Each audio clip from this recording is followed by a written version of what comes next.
Alright, so today we're going to be going over the part 2 of the mines. So I've made this beautiful, wonderful presentation. And I am going to leave a pinned comment down below with the link to the slideshow if you want to look at it further. But without further ado, here we go. So for the agenda today, number 1, fuck about. Check. Number 2, go over every boss in part 2 of mines. That's just a lie. I'm not doing that. I missed Degil Magna and then Oldius and Omega Oldius. Just because I didn't know they were going to be in part 2. But, you know, whatever. So, number 3, show how to beat some of the harder ones. So, I've deemed 3 of them hard. And so, those 3 are going to be at the end of the video. And I have, like, playthroughs with them showing how to nuke them and how to beat them quick and stuff. But yeah, that's it. That's this video. So let's get right into it. This is my team that I usually use. So most of my teams are going to be variations of this team. Like for Redacne, I'll swap out Hajime for Shadow, and then I make some adjustments. But yeah. So we have Summer Mew, 2 Summer Mews, because past like floor 100, 1 Summer Mew just doesn't do enough. So I got 2 of them. So she is the farming specialist, the best mines unit in the game, not even close.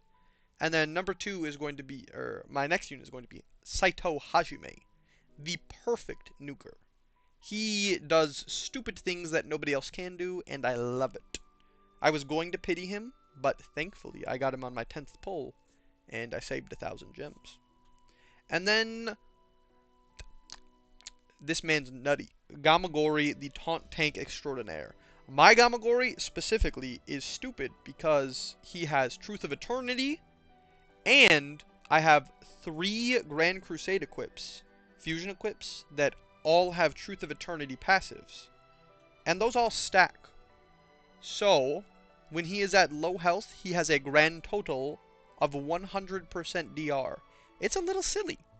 And that's just passively. He has a passive 100% DR. So he only takes 1 damage from anything that will hit him. He's kind of nutty, and I love him. Except like Shield Killer. Shield Killer does get him, which is unfortunate. But this is what we're going to be doing in this video. We have 3 different objectives, so every slide is going to have a number 1, 2, and 3, and this is what they are going to address. Number 1, is it nukeable? Number 2, what is the gimmick? And number 3, some key units, equips, or ideas. So, let's get to that. So the first boss is going to be Tonitarus. Yes, he is nukeable, but he has a high evasion, which is cancelled by break. So, the way you're going to defeat him is either you're going to need over 100% AC up or evasion down debuffs. Just add that up, and as long as it's over 100%, you should be hitting him some of the time. If you get it to like 150 or 200, yeah, you should be hitting almost every single time, and then you should be completely fine. Or, if you're going to break nuke him, that will cancel his evasion, and you should be able to do it very easily. But I would suggest, if you have a good nuker with AC up, just use them, and then just provide them with a little bit more accuracy or a little bit of evasion down, and then you should be fine. So he's going to be a 5 out of 10 on difficulty. He's probably one of the harder non-Omega bosses, just because you have to have over 100% AC. And that's just, it's just a strange thing. But yeah. Next one, Subject B3. Yes, he is nukeable. He does have light and dark killer, but damage taken down from earth, fire, and water units. So the way you're supposed to do this is you're supposed to use an earth, fire, or water taunt tank, and then a light or dark nuker. So for that taunt tank, like Voltiel, like Kirasame, the water one could be like Ascended Sestina. Just any taunt tanks of these elements that you know of. Honestly, you don't even need a taunt tank. You could just do it light or dark nuke. Just make sure your damage dealer is going to be a light or dark unit. And then Incest Princess Redacne. That was a 3 out of 10. Insect Princess Redacne. Yes, she is nukeable. And she has Shield Killer. You cannot crit her. You need a defense ignore. So, you just need any DPS with a defense ignore, and then a non-taunt tank. So just like throw in a Shiro, and then literally anybody with a defense ignore, you can nuke her so easily. Alright, and then next we have Garm, the two-headed hound. So yes, he is nukable, very nukable. That's his whole thing. You're supposed to nuke him really hard. So yeah, just hit him really hard, and Hajime will explode him. So he has like a number, a certain damage number that you have to do, and once you do that damage number, he will take more damage. So like usually it's like 770,000 damage. So you just hit that in one hit, and then he's extremely nukable. So Hajime cooks him. So if you can get a friend unit as Hajime, just grab him. You should be able to blow up Garm. He's a 3 out of 10. And then Demon Fox Ugetsu, yes, I think she is nukable. So damage taken up when afflicted with disease and freeze, swaps between dark and fire, immune to their own element. So when they're in dark mode, they cannot take dark damage, and when they're in fire mode, they cannot take fire damage. So you just need to bring a non-dark or fire nuker, and you should be able to one-shot them very easily. And that was a 2 out of 10. Next up is Villicurs. He's one of the harder non-Omega ones, so he's kind of nukable. So that's you're either going to get a yes or a kinda. Because you still can nuke him, it's just going to take like an extra step. So, he has one threshold, so his little gimmick is damage up to blinded units and damage taken up from poison units. So he's going to blind and poison you at the same time, and then in that window, you either die or kill him. So that's what you need to do. So either blind cleanse or 100% act up nuker. So like Hajime, who I use, on his super art, he has 100% act up. So he just blows him up, and then you'll hit the threshold, and then you'll just need to do a little bit of extra damage. But yeah, that's it for Villicurs, 5 out of 10. And then we have Azure Phoenix Fredol, you know, and then he's kind of nukable. He has a threshold. So you're going to want some freeze res, and then either a bunch of ac, or just burn him. Burning him would probably be easier if you don't have an accuracy nuker. But just no water DPS, because he is immune to water damage. So for this fight, you're gonna want to run a taunt tank, so then you can combat that freeze, and then you're going to want a non-water nuker with ac, or just a burn. He is a 4 out of 10. And then next up is the Verdant Dragon Numis. I think that's how you say it. I don't know. He's kind of nukable. He has a threshold, so he will paralyze you, and he has you just can't do earth damage to him. Not possible. No earth damage. So you literally just need any non-earth DPS, and then just like 1-2 punch, he's gone. 3 out of 10. And then we are in our Omegas. So the first Omega is going to be Omega Redne. Yes, she is nukable. She has shield killer, she is crit immune, and she has high defense. So you do need a defense ignore for this if you want to nuke it. I tried it with Hajime without defense ignore. It doesn't work. Just bring a defense ignore and you should be completely fine. And then a non-taunt tank. So just use like Shiro and Shadow and then defense ignore. Boom. Anybody with a defense ignore can nuke her. She's not that hard. 4 out of 10. And then Omega Garm. Yes, he is nukable. Basically the same as normal Garm. Literally just nuke him with a big number. But when you do that, he's going to become resistant to the element that did the massive hit. So like when I use Hajime, I hit him with the Hajime super art. Boom, he immediately becomes immune to dark damage. But then I use my Summer Muse. Boom, he explodes. So you just need a multiple element nuke, and you should be completely fine. 4 out of 10. And then we have Omega Ugetsu. Yes, she is nukable. Damage taken up when frozen. Heals own self. And switches between dark and fire. Immune to own element. Same thing as the normal one. But this time if you freeze it, it's just damage taken up. It's cool. So just blow it up with a non-dark nuke.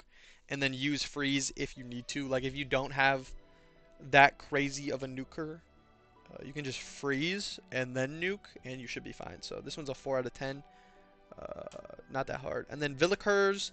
He's kind of nukeable.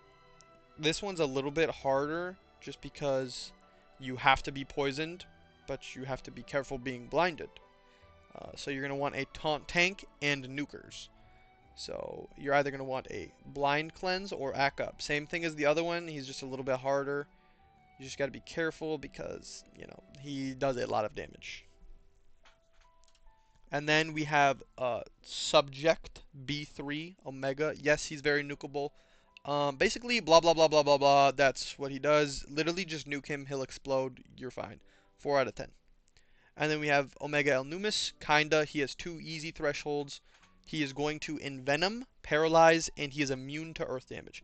So what I would do is just 1 taunt tank, just to just block all the damage. Just hold the wall. You know. And then we have 3 non-earth nukers. So 1 for each threshold. So the first threshold is really small. So you really only need 2 nukers. And then like just smack the first one a little bit. And then wait a second. And then do the second threshold. And then wait a second. And then do the third one. And he's dead. He's not that hard. You just have to make sure your taunt tank is going to stay alive during all that. Because the envenom will do a lot of damage. And you will be very low. So just as long as you have your shield up, you should be fine. But if you can't get this to work, you can just run a sustained comp with a taunt tank, and you should be able to do it. But he's going to be a 5 out of 10. Not the hardest, but, he's not that bad. And then we have Omega Fredol. This is going to be the first one that I deemed hard enough to have a little video snippet. So, we're going to get that after I read all this. So, kinda, he has 2 iframe thresholds. That might just be a lie. He might have more. Every time he does an art, he gets iframes. So I don't know how quick you can nuke him, but usually you're going to need like a couple cycles. So he has a stacking evasion, which is canceled by burn. He freezes, and he has shield killer. So what you're going to want is a non-taunt tank like Shiro, and then you're going to want some freeze res, either through equips or any units' abilities like Shadow's art is very good. Shadow is a very good unit for this fight. And then you're going to want some massive evasion down / ack up, or just a burn. If you burn, all of his evasion it just despawns. It's just gone. But Shadow is perfect for this fight. That's who I used because Shadow has a stacking evasion down, and he has flinch res for the whole team. So you just throw on Shiro and Shadow, and then Shiro will provide that barrier, and then Shadow will take the evasion down, and he will provide freeze resistance with his art. But yeah, I'm going to pull up that little snippet real quick, show it to you.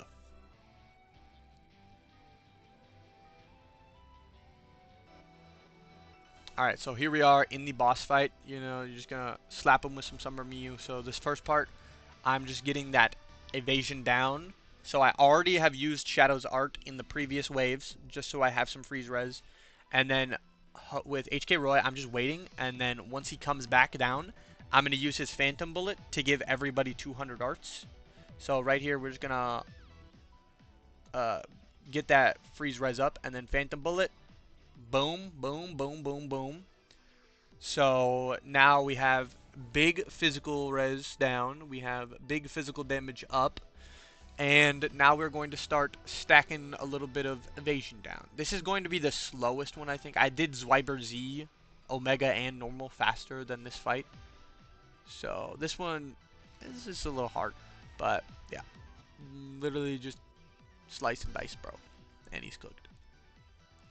So part 1 of the mines was a lot harder. And the equips weren't as good. The only equip in part 1 that I really like is Dignified Silence. But this one has Annulus, it has Divine Arachnid's Tears, and it has Grief. So make sure you try to get those 3. Those are the 3 I would shoot for. Otherwise, Zwiber Z's, both of his equips are pretty good. Just watch my equips video, and yeah. But that's how you beat Omega Fredol. He's not that bad. And he's going to be a 6 out of 10. And then next up we have the new boss, Zwiber Z. Yes, he is nukeable. 2, it don't matter. It's not that important. And then he has a taunt. You're going to want a taunt tank, and you're going to want multiple nukers or multiple Summer Miyus. But with your support slot, if you don't have a Summer Miyu, you should definitely be picking up a Summer Miyu, just so you can clear through all the stages and then get to the final boss and just be ready. But then you're going to want 2 nukers if you don't have a Summer Miyu. But if you do have Summer Miyu, just run 2 Summer Miyus and a nuker and a taunt tank. That's what I run. That's what I ran. He's going to be a 4 out of 10, and I don't think he is that hard, but just because he is brand new, I'm going to show a video of how I beat him. So, yeah. Alright, so here's the team I used, standard team. And then here we go, getting into the final fight. You're just going to want some paralyzed resistance. You don't even need it. And this is where my Gamagori shines. Alright, so I'm going to start with my Hajime Super Art to clear the first half of the fight. Boom, it's cleared. And now we just wait. I lied. We're using red shrapnel to get a little bit of arts. But... oh, wait, yeah, this one is a lot easier. You just have to do the true arts, do another nuke before he puts down the Gersh device. I don't actually remember what it's called, so I'm calling it the Gersh device. Just blow him up before he puts that down. So right after he gets to the first threshold, you just need to save a little bit of arts, and then you get to the first threshold, and then you blow him up. So he's not that hard. He's definitely better than Sturia. Sturia is the worst Mines boss without a doubt. But yeah, this man, he's pretty cool. He's chill. I like him because he's shifting towards mechanics in the boss fights. It's a start. It's a very bad start, but it's a start, you know? Like, you have to damage this before you can damage the boss. You know, that's kind of cool. Alright, and then here we have Omega Zwber Z. So he is kind of difficult. He has a very difficult threshold to get through it. You got to time it very well. You got to do all these things. But his gimmicks are he's going to paralyze, he is crit immune, and he has the damage up to the Gersh device when it is paralyzed. So once again, that's just what I'm calling his little beacon that he puts down that you have to damage before you can damage him. So what you're going to want to bring is a defense ignore, paralyze res, and a paralyze equip. Normally. But I'm going to show you the team comp I used, and that's why this 4 is here, because I nuked him and it was fun. But normally he's going to be like an 8. He's a pretty hard fight. You're going to need like a taunt tank, and then that taunt tank has the paralyzed resistance. I don't think his paralyzed res is as crazy as Sturia's freeze, because Sturia's you needed like 200% because she would take it down. So with him, you just need 100% paralyzed res, and then you're going to need an equip that does paralyze, and then you're probably going to want defense ignore. You don't need it, but you can't really use crit. He's crit immune, so for the first half, you're just going to... But the worst part about this fight is when he puts down the Gersh device, one of your units will get fainted. I do not like that, but, you know, whatever. So it's a little bit RNG based with my nuke comp. Alright, so here is my team. The issue with the Gersh device is if Hajime gets fainted, it doesn't work. So we're going to go right into the boss fight. So we're going to start Hajime True Art, 2 Summer Miyu True Arts. And Gamagori is doing his own thing. He's dying over there. Nobody cares. But here we're going to pop 2 more Summer Miyu True Arts, and then we're going to pop a Hajime Art. And then we're going to get a little bit of Arch Gem back. This is going to clear the first threshold before he performs an art. That is important. And then he's going to use this. Let him use it. Just hold off. Just wait. Just wait. And then we're going to get a little bit of arts there. We only did that for arts. But just keep waiting. And then once he plants the Gersh device, all of your units are going to get fainted. And once they come back, you use the Hajime Super Art. And kaboom! He's dead. It's a very cool nuke. I do like it. I love using Hajime. But, yeah, he's not that hard. But if you don't have that team, or anything close to that team, like, you could definitely swap out Gamagori with, like, Kirisame, or, like, maybe even Gerald. Literally any taunt tank. Probably even Shiro. You're just going to need some paralyzed res for the whole team. But, yeah, you just need to be careful. If you don't have, like, Hajime and 2 Summer Miyus, you might need to play the fight completely differently, which isn't going to be as fun, and that's why it's a 4 or an 8, because if you have this team comp or something similar, you can definitely nuke it, and it'll be like a 4. It'll be easy. But if you don't have anything close to this team comp, you're going to have to make another team comp, and that's going to be like an 8. It's going to be a little hard. But you can add me on Discord. If you don't have this team comp and you have questions about comps that might work, just add me on Discord, and I will answer those questions. My Discord is linked on my channel. So just add me on there, and I will try to answer questions about how to beat Omega Zwiber Z. But, yeah, that's it for the video. So, I hope you enjoyed. Just let me know down below if I missed anything, or just what's happening, you know, if you enjoyed the video. But yeah, that's it. See ya!